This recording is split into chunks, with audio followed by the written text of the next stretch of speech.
தடுப்பில் மோதியதில் தீப்பிடித்து எரிந்த மின்சார பேருந்தின் காரணமாக கோவை மாவட்டம் கருமந்தப்பட்டி அருகே 18 பயணிகள் காயமடைந்திருப்பதாக தகவல் வெளியாகி இருக்கிறது. கூடுதல் விவரங்களை எமது செய்தியாளர் நவமணிகண்டன் வழங்க கேட்கலாம்.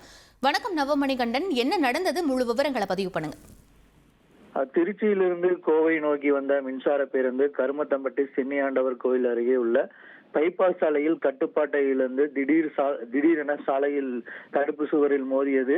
மோதிய வேகத்தில் பேருந்து தீப்பிடித்து எரிய தொடங்கியது. இதை பார்த்த பேருந்தின் ஓட்டுநர் சுதாரித்துக் கொண்டு பேருந்தில் இருந்த பயணிகளை உடனடியாக கீழே இறக்கிவிட்டுள்ளார். இதனால் பெரும் உயிர் சேதம் தவிர்க்கப்பட்டுள்ளது. தகவல் அறிந்து சம்பவ இடத்திற்கு விரைந்து வந்த தீயணைப்புத் துறையினர் நீண்ட நேரம் போராடி தீயை அணைத்தனர். இன்னும் பேருந்து முற்றிலும் எரிந்து எலும்புக்கூடாக மாறியது. இந்த விபத்தில் பேருந்தில் இருந்த 18 பயணிகளுக்கு சிறிது காயம் ஏற்பட்டுள்ளது. காயமடைந்தவர்கள் உடனடியாக கோவை அரசு மருத்துவமனைக்கு சிகிச்சைக்காக அனுப்பி வைக்கப்பட்டுள்ளனர். அங்கு அவர்களுக்கு தீவிர சிகிச்சையானது அளிக்கப்பட்டு வருகிறது.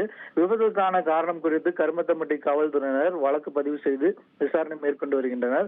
அதிகாலை நேரத்தில் ஏற்பட்ட இந்த விபத்து அப்பகுதியில் பெரும் பரபரப்பை ஏற்படுத்தியுள்ளது. விவரங்களுக்கு நன்றி நவமணிகண்டன். ஃப்ரெண்ட் ஆக்கிக்கோங்க.